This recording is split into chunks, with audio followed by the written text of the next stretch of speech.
Yo, what's going on YouTube? Man, I've been out of the loop for a minute. I've been following this presidential election that's going on in the US, man. So, I've been following that hardcore. So, I've been trying to keep up with some of the boxing and stuff like that. It's pretty much been the same stuff. With Tyson Fury and stuff like that, man. And as of late, you got Adrian Broner acting a clown. But yeah, man, I want to speak on this BJ Flores versus Tony Bellew, or vice versa, Tony Bellew versus BJ Flores for Tony Bellew's WBC cruiserweight title, man. Man, it was a good fight, man. I didn't know BJ Flores had struggled making weight, which is unfortunate. I mean, he was lucky to get a title shot, but, man, coulda, woulda, shoulda, man. He spends his whole career, hiding out, rising up the ranks, fighting the who's who, and looks like every time he stepped up, man, just got, outclassed, man. First it was like, well, as of late, what was Bellew Shumanov, him being in the corners like, what do I do? What do I do? How do I cut off the ring? Oh, that was funny. But he certainly had the fast hands, man, versus Tony Bellew, man. If he was able to repeat that first round over and over again, BJ Flores would have been WBC champion. But coulda, woulda, shoulda, man. It didn't happen, man. Tony Bellew did a great job. Looked like he was setting back, wait for, letting BJ Flores lead. And we have to remember, like, Tony Bellew is pretty much a heavyweight. He's pretty much a heavyweight, man. I mean, you see the size difference in the ring, man. BJ Flores looked like a little man compared to Tony Bellew, Tony Bellew was huge, man, huge.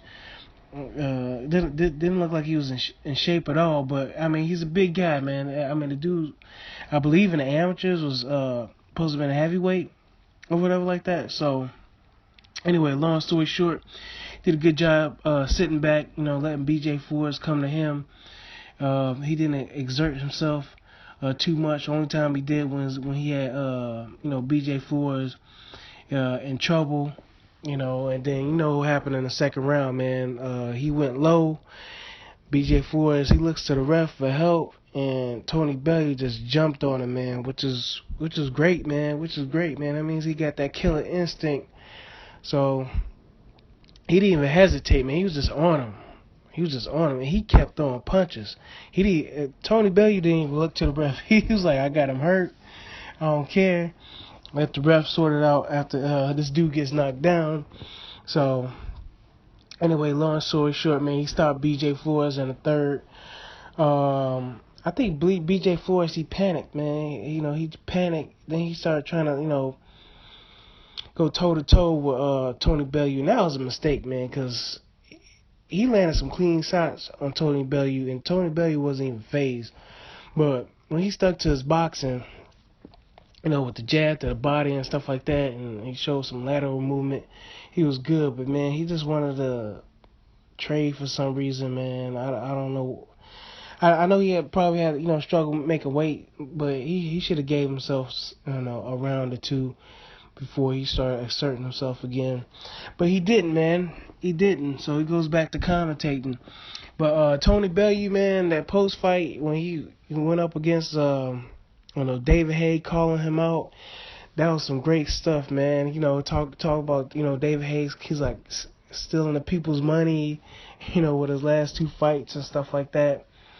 Talking about, what happened in, like, the amateurs or whatever in sparring with David Haye and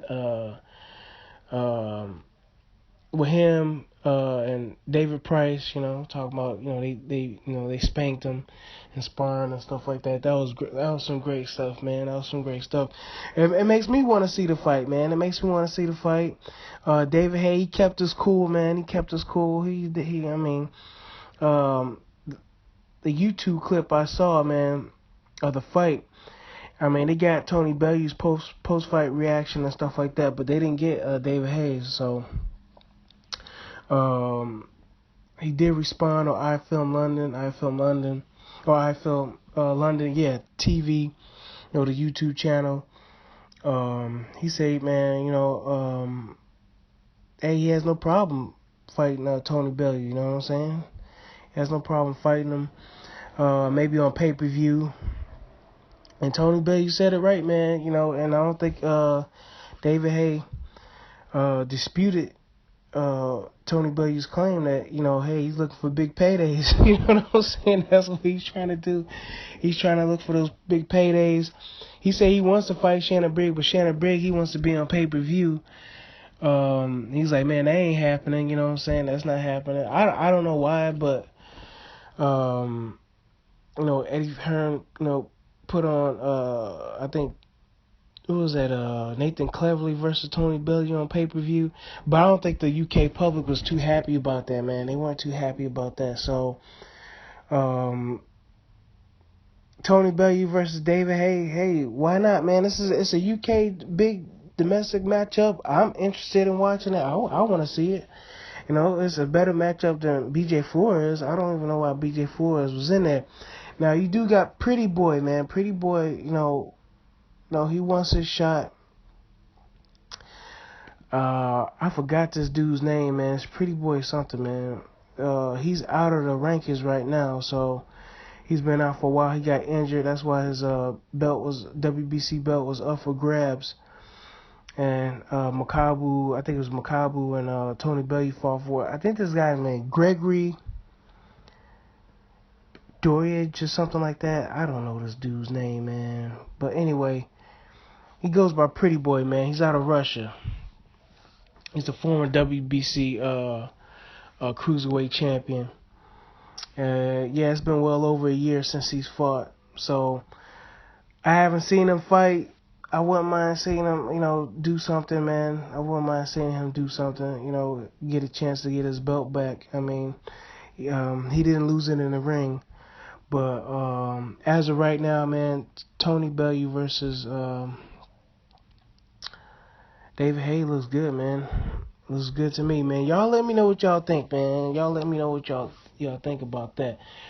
I'm gonna have to just, side with David Haye. That, David Haye probably just has a little bit too much, skill set, too much athleticism for, Bellew. I don't know if you pronounce it Bellew or Bellew, but the fact that BJ Flores is able to get so many clean shots on him, man, says a lot, and that's all it takes is one. That's all it takes is one clean shot for David Haye to land on Tony Bellew. So, but yeah, I would like to see it. I think Tony Bellew, he wants it. I don't know whether he's acting or something like that, but these are prize fighters and whatnot. Eddie Hearn, it looks like he was up for it. He's like, yeah, let's make it happen. Hey, that's the biggest thing in the UK, man. That's the biggest thing in the UK. Outside of Anthony Joshua, fighting the Klitschko, but that doesn't even look like it's gonna happen, man. So yeah, man, y'all let me know what y'all think about that, man. Tony Bellew, does he even have a chance against David Haye? Well, David Haye hurt himself trying to cut weight, though. That's the only thing. I think if it does happen, if I was David Haye, I would ask Tony Bellew to maybe go up and weight and maybe just drop the belt, because David Haye doesn't look like he's going to make cruiserweight. And if he does, man, I mean, will he put himself in jeopardy of like being too drained and stuff like that? Because he looks big, man. He looks big. Don't look like he gonna cut to like 200 pounds, man. Doesn't look like it. Even Tony Bellew looks like he drains himself a good bit just to make cruiserweight, you know. So y'all let me know what y'all think about that, man. I'll catch y'all later. All right, bye.